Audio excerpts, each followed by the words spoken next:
Hey, what's up guys? Welcome back to the channel. Today, we are going to do the 5th power steering option for a Highboy, and we went over the 5 versions of power steering for a Highboy in a previous video titled Power Steering on a Highboy Ford Truck. So go through our videos if you want to see all the other options, but this is the 5th option that we spoke about in that vehicle. It's a hydraulic setup that has a nifty plate that adapts to the factory Highboy steering box location, and it has a pitman arm that connects to it, and it basically mimics the factory Highboy steering box, but it's a hydraulic box. But what we found during installation, we noticed something that we didn't like, and here at Classic Crew Cabs, we went back and we engineered a fix that we were able to adapt to this steering box to make it structurally sound for installation on these trucks. You are not gonna be able to be 100% plug and play. You will have to drill a hole through the frame. But at the end of the video, we're gonna show you what we did here at Classic Crew Cabs to make this system an even better system and something that we would install on future trucks for our own and for customers.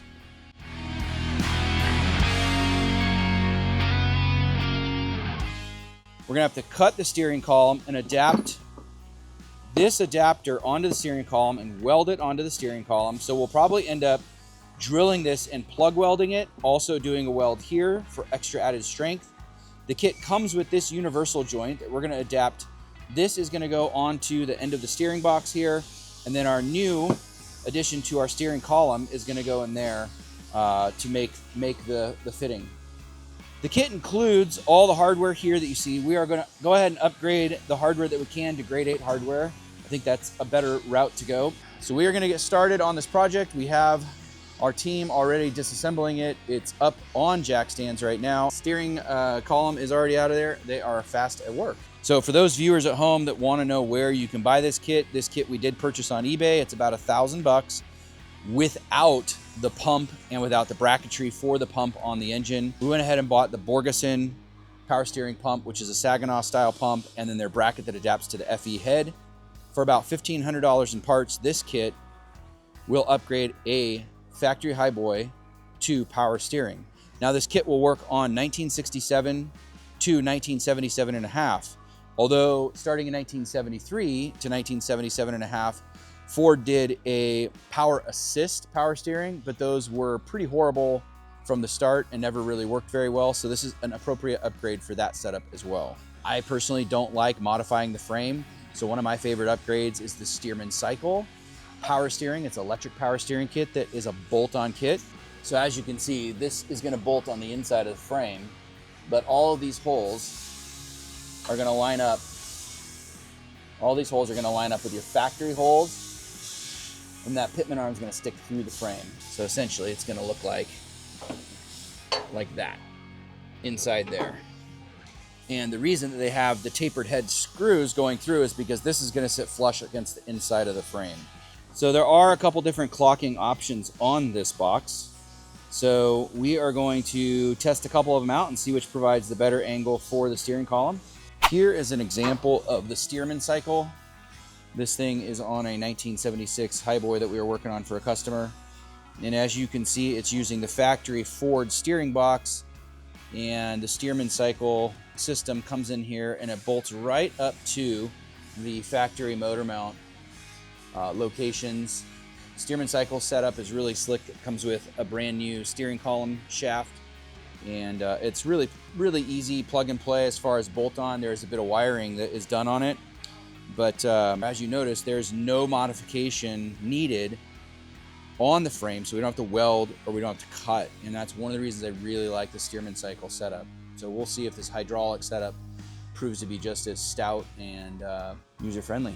Here's an example of a guy adapting a 1978-79 four-wheel drive box to the frame, and you can't see where he had to weld, but it sticks this box up really proud. It changes your angle of your steering column a lot, and in this particular case it's interfering because the steering box sits up so high it's interfering with the power steering pump.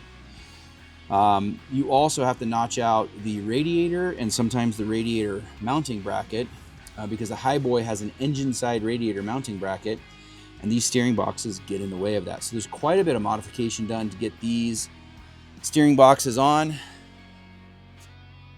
and not necessarily something that I like to do. Again, on these Highboy crew cabs, not many were made, so in my opinion, the less modifications to the important vital parts, frame being one of those.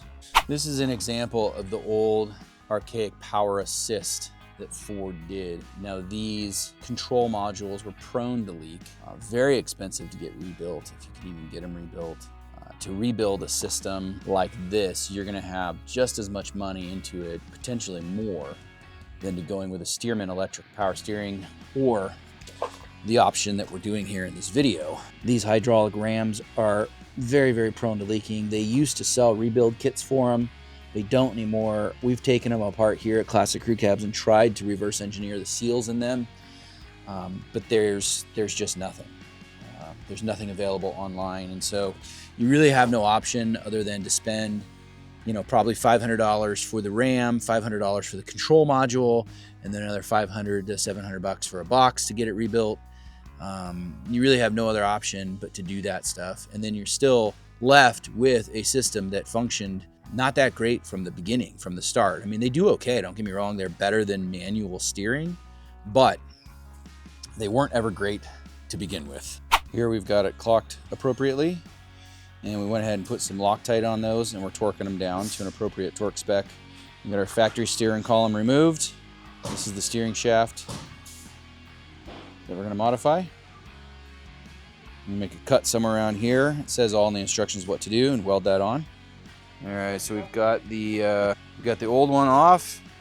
We've measured, we've made some marks, and we are going to cut and start welding on this bad boy.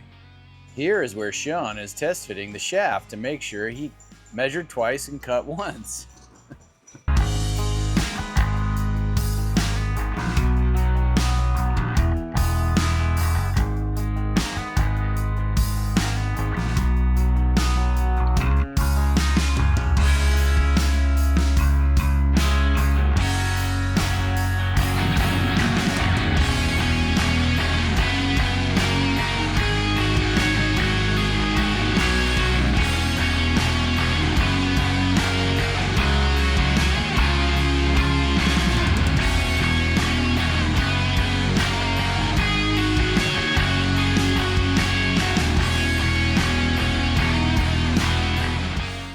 And now's the time where I'm gonna tell you what we noticed when we installed this power steering box per the instructions in our Highboy. We noticed that the steering box had flex, especially at a dead standstill. But as you can see here, as we steer, the steering box has flex to it. And the reason is because there's no through bolt in the top far corner of the steering box.